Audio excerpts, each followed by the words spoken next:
सिया राम, जय हनुमान। स्वागत है आपका आपके अपने श्री राम जी के यूट्यूब चैनल साधना मार्ग में। आज हम आप लोगों को बताने जा रहे हैं कि जिन लोगों का ये प्रश्न होता है कि भैया आप हमें ये बताइए कि राम नाम के जाप में शक्ति है या नहीं है, या उससे हमारे जीवन में कुछ बदलाव होगा या नहीं होगा, इसका क्या प्रमाण है, आपके पास इसका कोई प्रमाण है? ऐसे ऐसे प्रश्न करते हैं जिनका कोई तारतम्य ही नहीं होता। ऐसे प्रश्नों का क्या जवाब दोगे आप बताइए। अब उन्हीं से हमने फिर प्रश्न कर दिया, आप बताइए, आपने फूलों की सुगंध ली है, फूल तो आपको दिख रहा है, लेकिन क्या सुगंध आपको दिख रही है? नहीं दिखती ना। वह सुगंध आप जब उसे महसूस करते हैं, जब उसे आप सूंघते हैं, तब आपको उसकी सुगंध आती है, लेकिन वो दिखती नहीं है। आपने ईख देखी होगी, ईख के अंदर रस भरा हुआ होता है और उस रस से फिर गुड़ भी बन जाता है, तो क्या वो आपको दिखता है? नहीं दिखता, वो उसके अंदर समाया हुआ होता है। उसकी एक क्रिया होती है, उस क्रिया के द्वारा उसको निकाला जाता है। तो इसी तरह से राम नाम के जाप में होता है। राम नाम का जाप आप कहने को के लिए तो कुछ भी कह सकते हैं कि शक्ति है या नहीं है, क्या होगा, कैसे होगा, तो पहले करके तो देखिए उस चीज को। हर चीज है, जो चाहिए वो मिल जाएगा। इसके प्रमाण भी हैं, बहुत से ऐसे प्रमाण हैं जिन प्रमाणों के माध्यम से आप इस चीज पर सत्य इसको मान सकते हैं। बड़े बड़े ऋषि मुनि संत हैं, और हमारे वृंदावन में प्रेमानंद जी महाराज है, वो नाम के बल पर दहाड़ते हैं, बस नाम की महिमा गाते हैं। तो उनको क्या है, उस चीज को उन्होंने परखा है, उस चीज को उन्होंने रटन किया है, उस चीज को उन्होंने महसूस किया है। आप लोगों को क्या चाहिए कि थोड़ा बहुत समय जितना आपसे हो उतना आप करें, बस आपको जल्दी से शक्तियां मिल जाए, सिद्धियां मिल जाए, भगवान की प्राप्ति हो जाए। ऐसे नहीं होता है।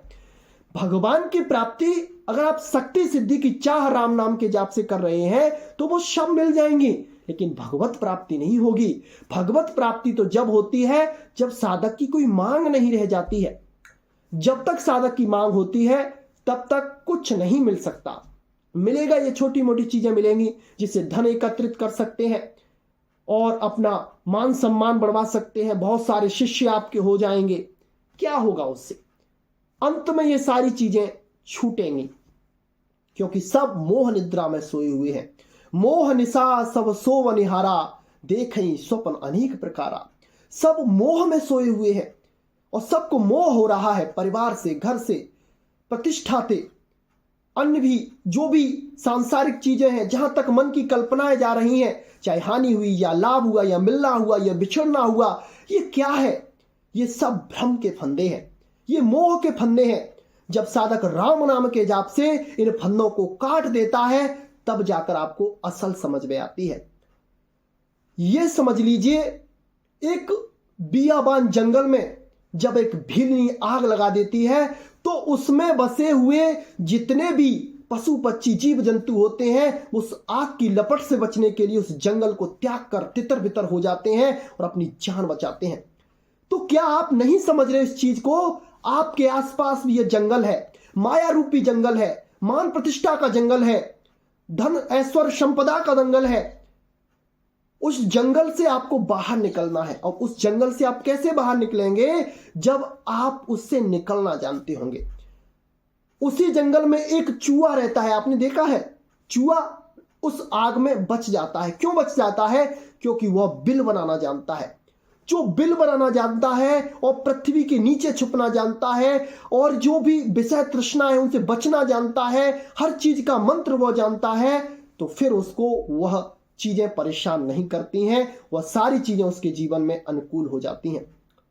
बस आपको सहारा लेने की आवश्यकता होती है। शुरुआत में चीजें, राम नाम का जाप, आपको लगेगा कि कुछ नहीं हो रहा है, सब कुछ उल्टा पुल्टा होने लग गया, सब बिगड़ रहा है, परेशानियां आ रही हैं। लेकिन जब आपके अशुभ कर्म समाप्त हो जाएंगे, तब राम नाम का जाप आपके जीवन में अपना असल प्रभाव लेकर आएगा। वह प्रभाव आपके जीवन को बदल देगा।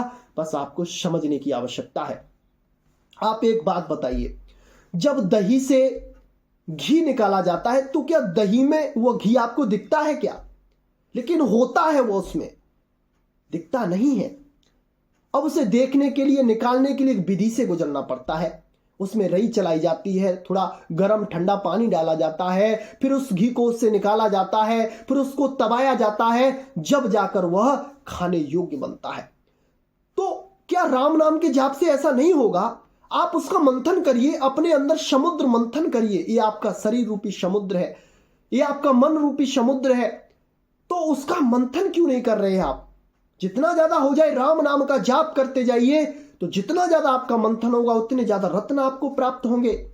और अंत में आपको यह समझ लीजिए कि परिणाम में स्वर्ग की सारी ऐश्वर्यता प्राप्त होगी और आपको अमृत भी प्रदान हो जाता है। लेकिन शुरुआत में विष आएगा, उस विष को आपको सहन करना है।